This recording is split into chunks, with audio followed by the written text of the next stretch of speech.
Hey there, friends. Welcome to Real Life Conversations for Christian Coaches. I'm Teresa McCloy.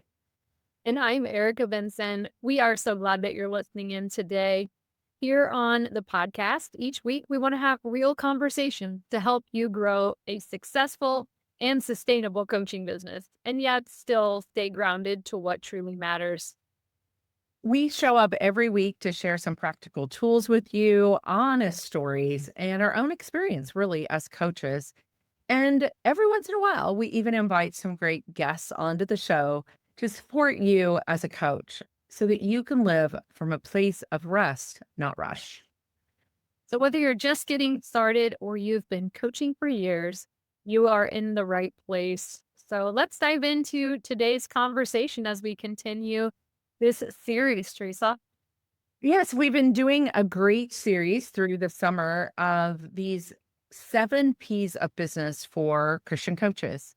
Whether you show up as truly a Christian coach or in the helping profession, you're coming from a spiritual formation coaching stance, underneath all of that is a business Mm. or maybe a ministry.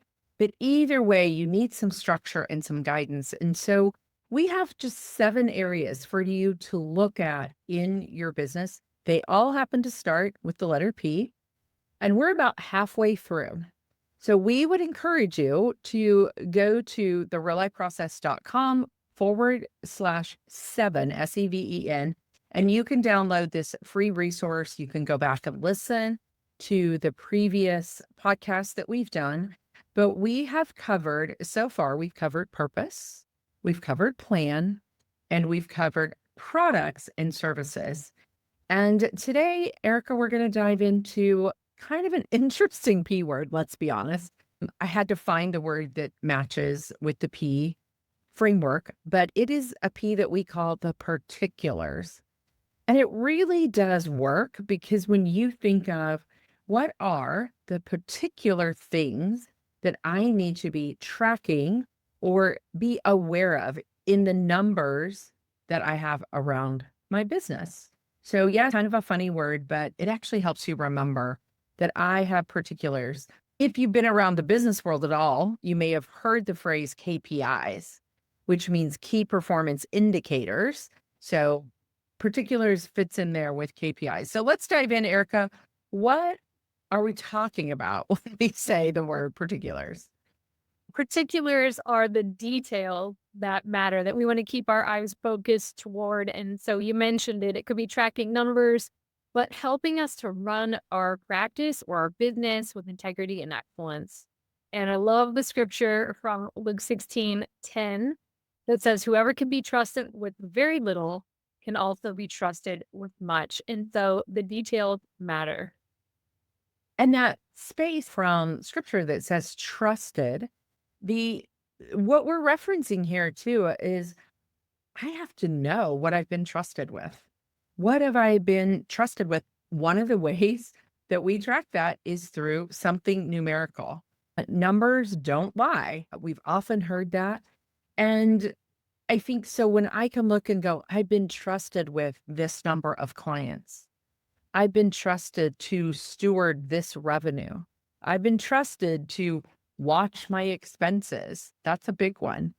And we only know that by keeping track of the data, putting it somewhere that adds it all up for us, nice, neat rows, so that we can look at it, we can discern about it. But along with this particulars actually comes another P we'll talk about next week, and that's having a process to do it. I often go back and forth. Which one should we teach first, the processes or the particulars? But I do believe in the beginning, once you've created that product or service, you have a purpose, you have a plan, you've got a product or service. The next thing you need to do is just write down, oh, I've got 3 new clients. I've got 5 new clients. I started a group with 10 people in it. I had this many people on my email list. Are things growing? Are they declining? That's really what this is all about, is numbers tell us a story. Love that perspective because this can be intimidating. If you're a sports person, often they keep score. In sports, go, am I winning? And yet, with healing, we've both done a lot of work in healing spaces as well where you can't really measure, but it's like, oh, can I look at intensity, frequency, and duration? So there's something there. And yet these measurables do help us to know something. So when we look at it and we can have fear around, oh shoot, what if I'm losing? What if I'm not doing well in my brain? If I can use it as a form of even a perspective of going, this is just information for me. And it's going to help to guide me. Really our perspective of particulars can be hugely impactful to our resistance or the way that we lean in to go, okay, I want to be open to really embrace some of these things that matter. And you make a good point there too when you think about keeping score. In most sports, you keep stats. You know what your batting average is. You know what your shot percentage is. You can see that's all I know about sports is those two things, but baseball, basketball. But you track some kind of number about how am I doing? And that's what a KPI is. It's a key performance indicator. It tells me something in the story of my business. You said, and I thought this is where you were going when you were like, we've done a lot of healing. You and I both have struggled with this numbers thing. We've done a lot of healing around what did the numbers tell us? There were seasons, if I'm really transparent in my business, that I did not want to keep track. I had to do some whole coaching around this idea of tracking my data, tracking things on what I like to call a scorecard. And a scorecard is really just a simple Excel spreadsheet or Google spreadsheet for us here at the Real Life Process. It can be as elaborate as you want it to be or as simple. And I recommend simple is better in this instance. Opening up a Google Doc or excuse me, a Google Sheet or an Excel spreadsheet and just putting down in one column down the left-hand side, here's the 5 to 10, maybe 15 at the most, things we want to track. And then the months across the top. And actually in the free download, we even made you a chart. If you just want to do it with pen and paper off the bat, that might be a little way for you to work it out ahead of time before you build the scorecard itself. But Erica, what else might be important when we think about this scorecard, this tool that we're going to use to keep our stats? I love you used that phrase, the scorecard is telling a story. And so it helps us to notice patterns. If you, even in the financial world, whether you work in the financial space or whether you're just a person that's stewarding the resources God has given you, it helps for us to put things down and pre-decide and look at, what do I have? What's coming? So we don't get ambushed. And that's true of our business as well. And so it really is important to begin. What do I have now? This is not about shaming and going, never done this before. Start with where you are now. And so we want to encourage you in that. And then set a time period. We love working a 90-day period because it gives us a reset period to say, okay, I want to do this for a limited amount of time.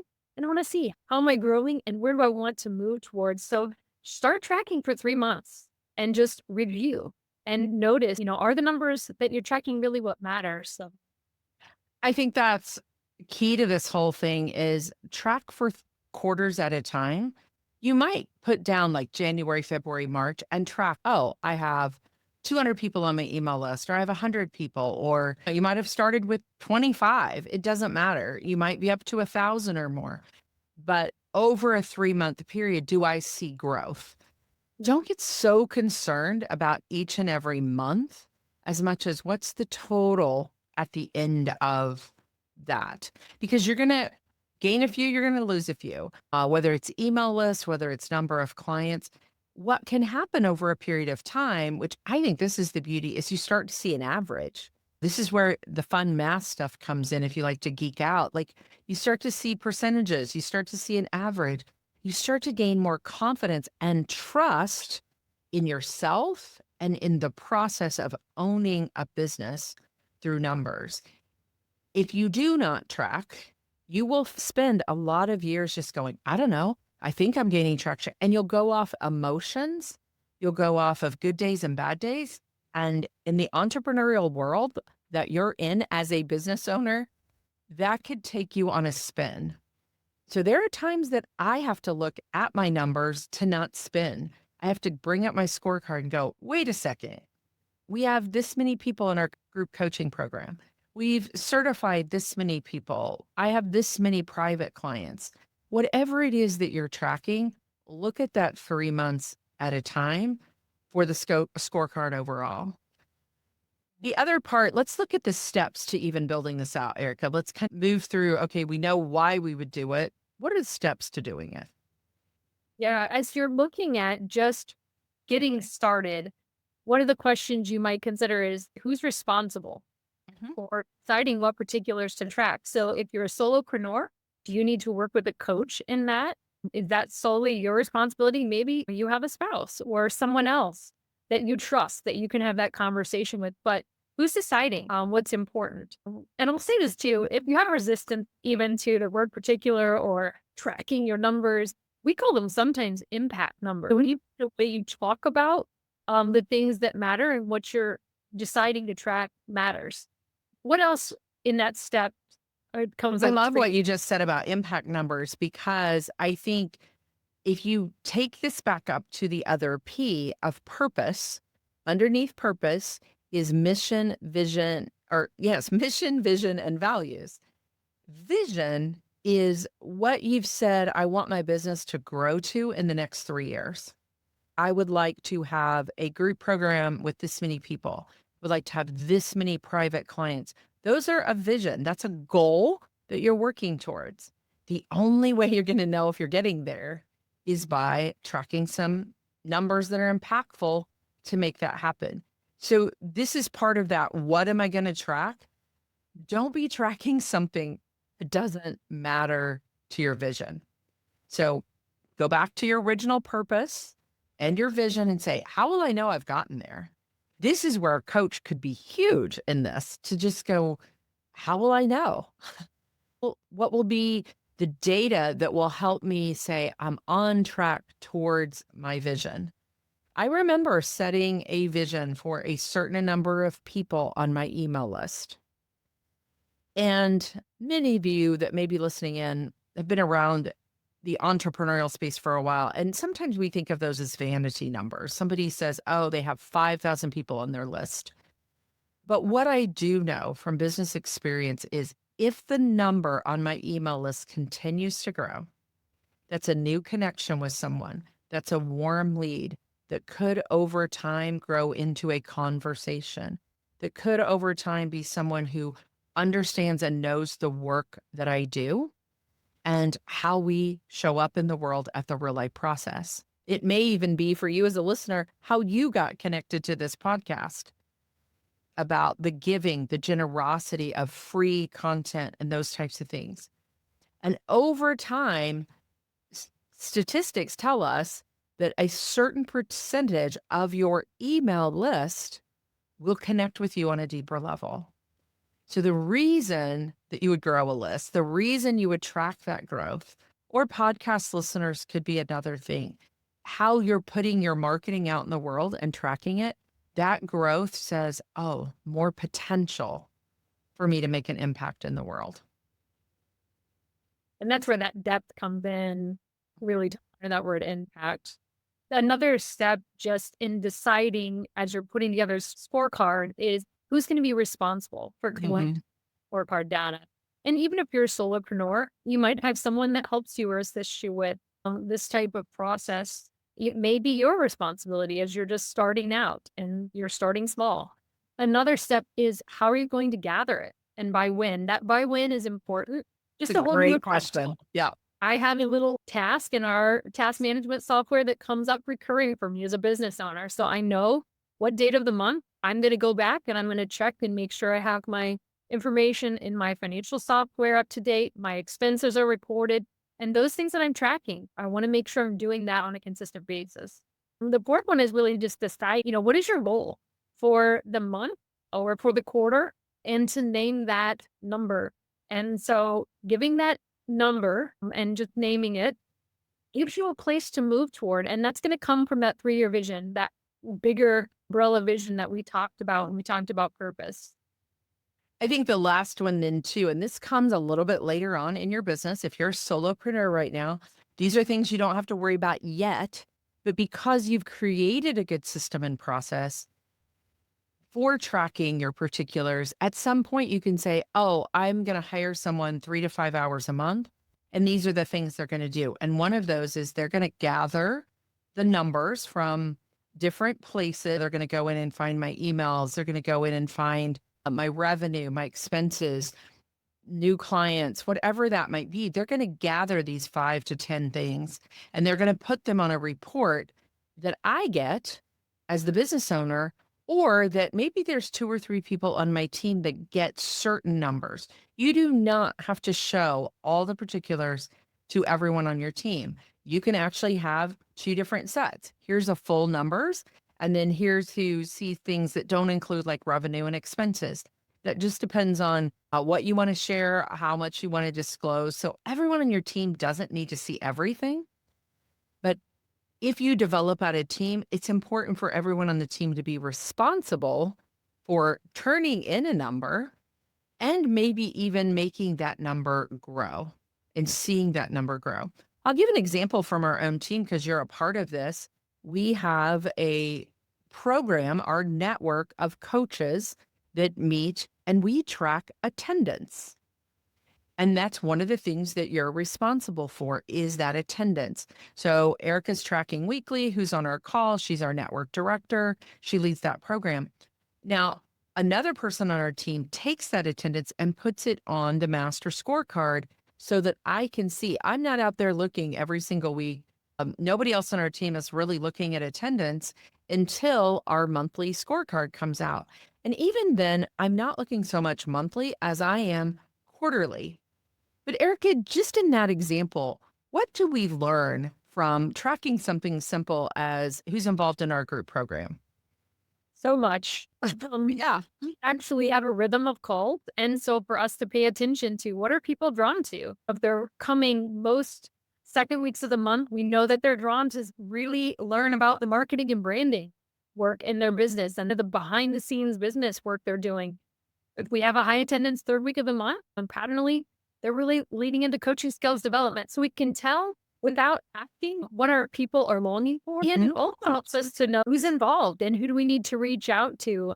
How can we help steward their engagement well and continue to connect with them? We track their coaching and well, just so that we know how can we continue to serve them. And so there's so many different things we can learn just from those particular numbers, but it's helpful. And as you and I talk to so many coaches, because this is the world we live in, is helping others grow and sustain coaching businesses. People often say to us, I want to have a group program. I want to do group coaching. Group coaching is wonderful, having a community, having group coaching. But behind that, the tracking of just 2 or 3 things, attendance, your patterns of what kind of calls people come to, when did somebody drop out, and I just need to do a reach out to them. We just did that with a few people that we hadn't seen much this summer. And guess what? We reached out. They were back on calls this week because we cared and we showed compassion. But if I would just try to remember, oh, I don't remember, Erica, when was the last time that so-and-so was on a call? You'd be like, I don't know. I think they were on. It's amazing how time even gets away from you and you lose. So that's a different kind of scorecard, but it is a way of tracking that moves on to even then I can look as the CEO, as the business owner and go, let's see, we're doing this group program. I know expenses that are behind that. Yet, gosh, I only have 10% of people. This is not the truth, but if we only had 10% of people showing up on the calls, we go, do the expenses that we're spending match the results, the impact that we're making? So this is where, to be honest, I have learned to love the scorecard and love numbers. It really saves me time in thinking and processing and discerning. With the third part of this, what gets measured gets done. So numbers help give other team members clear things. If you're hiring someone onto your team to work 2 or 3 hours for you, or even in a bigger role for you, that number is helpful for them to go, okay, I have some responsibility. I have some accountability here. I appreciate seeing my numbers. Or if we're doing a review with someone on our team, we can talk about those numbers, take out some of the emotion of what's going on. So they really give clarity. Another thing that I think is interesting, going back to stats, is they can create some healthy competition depending on how you're using them and what you're doing. This is more at the team level. So, Erica, what are some other ways that measuring things can help us get some things done? Well, it can help us move toward that collective vision. It also can create teamwork. And so we're always collaboratively looking. And I think one of the things for me that's helped me to lean toward numbers is that this isn't just about transactional quantity. When we're just looking at numbers going, oh, we had more people there. But when we can look at it through the lens of transformation and say, how are people engaging? Because you can have an email list of 5,000 people, but if only 20 people are clicking on anything that you're doing, or you're not seeing a return on that investment and having any connections from it, it's like just throwing spaghetti at the wall. And so we really want to look at numbers as a way of going, this is transformational because it helps us to solve problems faster. It helps us to be accountable. Say, are we really even communicating in a way that serves the audience of people that we're drawn to serve? And it helps us be congruent. It helps us be consistent. And it Yeah. really helps us to be offer more quality rather than just quantity. If you're newer in the coaching and you're like, okay, how do I even know what particulars? A couple of things that might be helpful that aren't like big numbers is, how many conversations do I want to have every month? Because if I have enough conversations, maybe your email list is small, maybe that's a number right now that's on your scorecard. And you're just looking back at your calendar every month and going, well, I had 10 discovery calls or intro conversations where I asked for referrals. I completed the whole process that I wanted to walk through on that call. I had so many coffee chats. I spent this many hours learning tools and processes. There are all kinds of things you can track besides revenue and expenses and numbers of clients. So you can challenge yourself if you have a vision to, for example, complete a certification and you have a vision to do that in the next year. What are the small incremental things? So you might track, I spent an hour a week working on this or practicing this or doing coaching with someone, barter coaching or whatever it might be to get your coaching hours. That's another thing that we hear. A lot of people that are getting certification talk about, I need this many hours. So this is not just numbers for numbers' sake. This is numbers for growth, for transformation for you, and for the people that you're serving. So creating a scorecard, what are the steps in it? What gets measured gets done. Inside the download that we have for you, this is all 7 P's are in this big giant download that we have. So you're getting all of it at once, but there's actually a blank piece drawn out for you that all you have to do is write some things in. Maybe that lays on your desk and you begin the process until you make it maybe something electronical, until you make it something digital that you can use, or maybe it hangs on your wall. There's no right or wrong way to track things, but we just encourage you to don't be afraid of the numbers. Don't be afraid of the process of writing some things down. Erica, what are some other ways besides the download that we can connect, continuing this conversation? We would love to connect with you. We have a free community. If you go to thereallifeprocess.com and click on the community button, you can join us on the Circle platform where conversations like this are happening. And we would just invite you even to consider some action steps. And as you're reflecting this week on the topic of particulars, just to notice, where are you stewarding what you have in your business? And use that as a point of celebration. And then notice, where can you improve? And so often I would say, what's one peak in one week? What's one area you are really doing well? What's one area that you want to grow in? And name that particular. Yeah. So good. And we often close the podcast by talking about moments and extraordinary things. And this particular subject doesn't sound like moments, but what I know about tracking something, when I can look and see, wow, I have a new private client that got added to my private client list. I know that's creating a moment for them. I know that's creating, as you often say, transformation, not transaction. Even though that number is staring at me on a sheet of paper, I know what that conversation for that client, for that person. And so it does create a moment. So we leave you with that. Every ordinary day has an extraordinary moment. Even if I'm going to add one thing onto what I'm tracking, that can be a moment that you make that decision. So we're glad to be with you in this conversation, and we'll be back next week with another. We're going to dive into processes next week as one of the P's in the 7 P's of business. Have a blessed week, everyone.